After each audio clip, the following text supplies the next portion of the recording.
Question number 5 में देखिए, question number 5 में हमारे को क्या दे रखा है। क्वेश्चन नंबर 5 में कह रहा है एक सर्कल है जिसका डायमीटर 20 सेंटीमीटर 40 सेंटीमीटर। सर्कल का डायमीटर कितना है 40 सेंटीमीटर। तो सर्कल का डायमीटर अगर 40 सेंटीमीटर तो रेडियस कितना होगा 20 सेंटीमीटर। मैंने दो रेडियस बना दिए और इन दो रेडियस के एंड से एक कोड बना दी। कोड दे रखे हैं 20 सेंटीमीटर। ठीक है जी, कोड बना दी हमारे पास, या ये समझ लो ये ए बी मेरे पास कोड है। तो कोड मैंने बना दी 20 सेंटीमीटर। सर्कल का जो रेडियस है वो भी दे रखा है 20 सेंटीमीटर। तो कोड के दोनों एंड को मैंने सेंटर से ज्वाइन करके रेडियस भी बना दिया। ये 20 सेंटीमीटर का रेडियस दे रखा है, आपको क्वेश्चन में दे रखा है।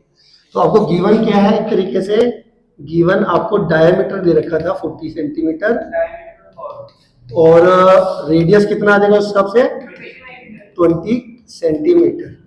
ठीक है, और आपको कोड की लेंथ भी दे रखी थी, ए बी आपको दे रखा था 20 सेंटीमीटर। क्या मेरी बात आपको समझ में आ गई। अब इसके बाद इन्होंने क्या कर रखा है, इसको सेंटर को मैं अगर ओ ले लेता हूं तो ये ओ ए बी ये हमारी ना इक्विलेटरल ट्रायंगल बन गई। देखो ओ ए ओ बी और ए बी ये तीनों सेम लेंथ होगी 20 20 20।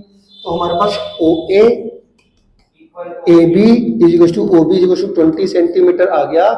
Therefore triangle O A B is an equilateral triangle, is an equilateral triangle. अब क्योंकि ये इक्विलेटरल ट्रायंगल है तो आपको पता होगा कि आप इसके वर्टेक्स पे हर एक वर्टेक्स पे एंगल 60 डिग्री होगा। तो देयरफॉर अगर मैं इसको थीटा लेट कर लेता हूं तो देयरफॉर जो थीटा होगा हमारे पास कितना होगा 60 डिग्री होगा। अब क्योंकि ये 60 डिग्री है फिर से मुझे तो थीटा रेडियन में पुट करना है। तो मैं इसको पाई बाय 180 से मल्टीप्लाई करके इसको लिख दूंगा रेडियन। ये 60 से करके ये 3 आ जाएगा, 60 से 180 कैंसिल करके 3 आ गया। पाई की वैल्यू दे रखी है इन्होंने, पाई की वैल्यू नहीं दे रखी, बट आप 22/7 अगर लेते हो तो पाई की वैल्यू अगर मैं 22/7 पुट करूं, ध्यान से देखो, और ये डिवाइड में जो 3 था वो डिवाइड में 3 एज इट इज लिखी है। पाई की वैल्यू 22/7 पुट कर दी ना, वो जो डिवाइड में 3 है वो एज इट इज लिख दिया। ये 22/21 आ गया। बताता हूँ थीटा की वैल्यू कितनी आ गई 22/21, इतना ओके हो गया। अब हमारे को इसके अंदर निकालना क्या है, क्वेश्चन नंबर 5 के अंदर देखो length of minor arc of the code निकालनी है। मतलब ये वाली लेंथ निकालनी है, एक तरीके से अगर मैं बात करूं ए सी बी लेंथ निकालनी है। इस कोड से माइनर आर्क कौन से, एक तो थे मेजर आर्क, पता है ना ये आपको मेजर आर्क कौन से थे, बड़ी वाली आर्क, ये माइनर आर्क, इस डायरेक्शन में जाओगे तो माइनर आर्क, ये कोड है, कोड की मेजर आर्क ये वाली हुई, माइनर आर्क ये हुई। ये माइनर आर्क निकालने की बात कर रहा है, मतलब एसीबी लेंथ निकालने की बात कर रहा है। तो इस माइनर आर्क के कोरस्पोंडिंग जो थीटा था वो मैंने निकाल दिया 60 डिग्री और उसको रेडियन में मैंने पुट कर दिया, ये आ गया मेरे पास। और रेडियस आपको 20 दे ही रखा है। तो आपको जैसा पता है थीटा इज इक्वल टू कितना होता है L/R, तो L की वैल्यू कितनी आ जाएगी थीटा इंटू आर। थीटा की वैल्यू कितनी दे रखी है, थीटा की वैल्यू हमने निकाली 22/20 और रेडियस कितना है 20।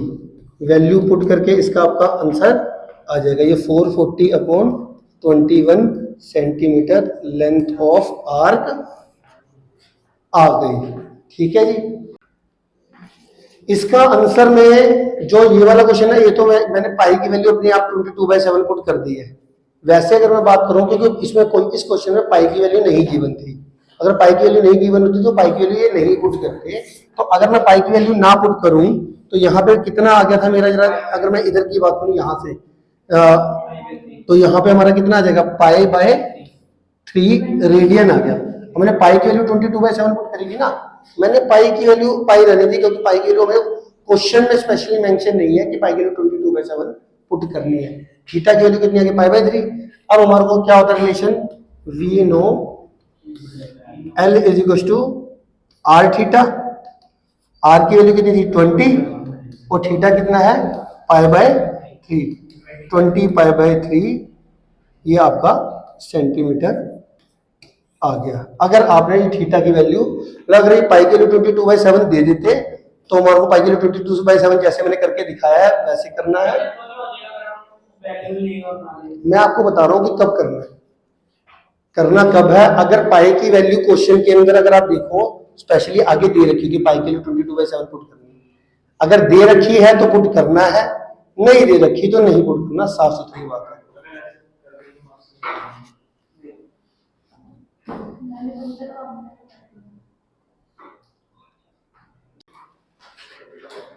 क्वेश्चन नंबर 6 देखते हैं।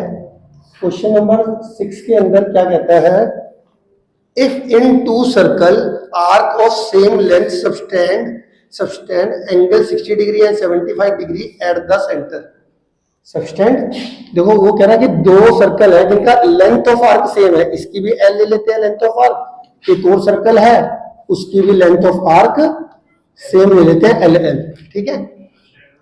सबटेंड मतलब बनाना, ये जो लेंथ ऑफ आर्क है ये सबटेंड कर रही है सेंटर के साथ, पूरा एंगल बना रही है सेंटर के साथ कितना डिग्री, पहले वाला जो सर्कल है उसमें जो लेंथ ऑफ आर्क है वो सेंटर के साथ एंगल 60 डिग्री बना रही है, दूसरा जो सर्कल है उसमें जो लेंथ ऑफ आर्क है वो सेंटर के साथ एंगल बना रही है 75 डिग्री, ठीक है। लेंथ ऑफ आर्क दोनों की सेम है।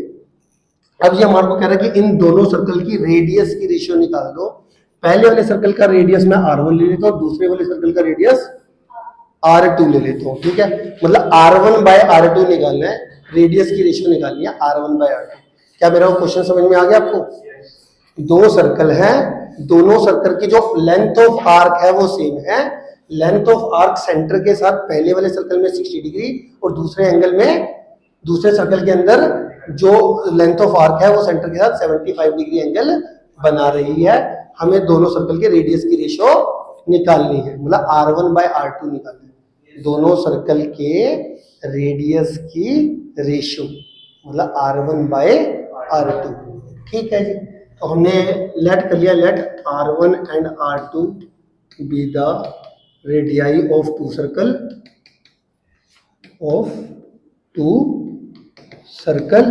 और L क्या है हमारा, length of arc of two circle, length of minor arc of two circle, ठीक है। अब हमारे पास जो फॉर्मूला होता है वो क्या होता है, हमारे पास theta is equal to L/R होता है ना, तो L की वैल्यू कितनी हो जाएगी, r थीटा। अब यहाँ पे ये वाला एंगल है, इसको मैं θ1 का नाम दे देता हूँ, इसको मैं θ2 का नाम दे देता हूँ। θ1 हमारा 60 डिग्री है, इसको मुझे रेडियन में चेंज करना पड़ेगा क्योंकि थीटा की वैल्यू पुट करनी है ना, पुट करनी है तो रेडियन में पुट करनी है, डिग्री में नहीं करनी। तो हमारे को π/180 से मल्टीप्लाई करके आपका 60 से 180 कट के ये आ गया मेरा π/3 रेडियन। θ2 कितना आ जाएगा मेरा 75 डिग्री, इसको भी मैं π/180 से मल्टीप्लाई अगर करूं तो ये कितना आ जाएगा, 5 से कटिंग कर लो इसकी, 5 से करोगे तो ये 15 आ जाएगा, 5 से करेंगे 15 और कट रहा है 5 से 3 से 5 ये कट रहा है, सॉरी 3 5 जा 3 12, तो ये हमारा 5 π/12 आ गया रेडियन। तो हमारे को जब थीटा की वैल्यू डिग्री में ले रखी है तो पहले रेडियन में कन्वर्ट कर दी, इसके बाद इन्होंने क्वेश्चन में साफ साफ लिखा था लेंथ ऑफ आर्क दोनों की क्या है, सेम। अब लेंथ ऑफ आर्क निकालने का फॉर्मूला कितना था, r into theta, r into theta. तो पहले वाले सर्कल की अगर मैं कहूँ कि भाई इस लेंथ ऑफ आर्क कितनी होगी, r1 θ1, और दूसरे वाले की भी सेम है तो इसकी क्या होगी, r2 θ2, ठीक है जी। अब हमारे को रेडियस की रेशियो निकालनी थी, मतलब r1/r2 निकालना था। तो अगर मैं r1/r2 निकालूं तो यहाँ से इसके ऊपर लिख रहा हूं मैं, अब r1/r2 निकालूं तो ये कितना आ जाएगा, ये 2 इधर भेजोगे, θ1 को इधर भेजोगे तो θ2/θ1 हो जाएगा। अब θ2 कितना था हमारा 5 π/12 और θ1 कितना था π/3, पाई से पाई कैंसिल हो गया, 3 से ये 12 कट के 4 आ गया, 5/4 आ गया। देयरफॉर रेडियस की रेशियो आ गई आपके पास r1 रेशियो r2 जो आया वो आया 5/4। क्या मेरी बात समझ में आ गई है? क्वेश्चन नंबर 7 में क्या कर रहा है, find the angle in radian, special पढ़ा करो question, find the angle in radian through which pendulum swing if its length 75 centimetre and a tip describe arc of length. First part है 10 centimetre. ठीक है जी, तो मैं आपको बता रहा हूं, जैसे पेंडुलम समझ रहे ना, पेंडुलम क्या चीज होती है जो घूमता है, घड़ी का ले सकते हो आप उसमें एग्जांपल। तो यहाँ पे अगर रोटेट करोगे तो पेंडुलम होगा, वो जो पेंडुलम है वो रेडियस का काम करेगा, आप ध्यान से देखिए। तो मानो पेंडुलम यहाँ पे आ गया, फिर पेंडुलम मानो इस एंड पे आ गया और ये इस तरीके से आर्क बना रहा है। तो पेंडुलम हमारा इस समय क्या है, ओ ए या ओ बी आप ये ले सकते हो, ये मूव कर रहा है, सेंटर ये लेंगे। ठीक है, तो जो पेंडुलम की जो लेंथ दे रखी है वो बेसिकली किसकी लेंथ है, रेडियस हो गया। ठीक है जी, और क्वेश्चन में फर्स्ट पार्ट के अंदर उन्होंने बोल रखा है कि अगर मैं आर्क 10 सेंटीमीटर लूं तो एंगल इन रेडियन बता दो, एंगल इन रेडियन। तो जैसा हमारे को पता है थीटा इज इक्वल टू क्या होता है हमारे पास, L by R we know. ठीक है, यहां से हमारा एल कितना आ गया 10, रेडियस कितना आ गया 75, ये रेडियन आ गया हमारे पास। इसको कन्वर्ट करना है तो और कन्वर्ट कर सकते हो, 5 2 जा 10, 2/15 रेडियन। इसका जो सेकंड पार्ट और थर्ड पार्ट है वो आप कर सकते हो।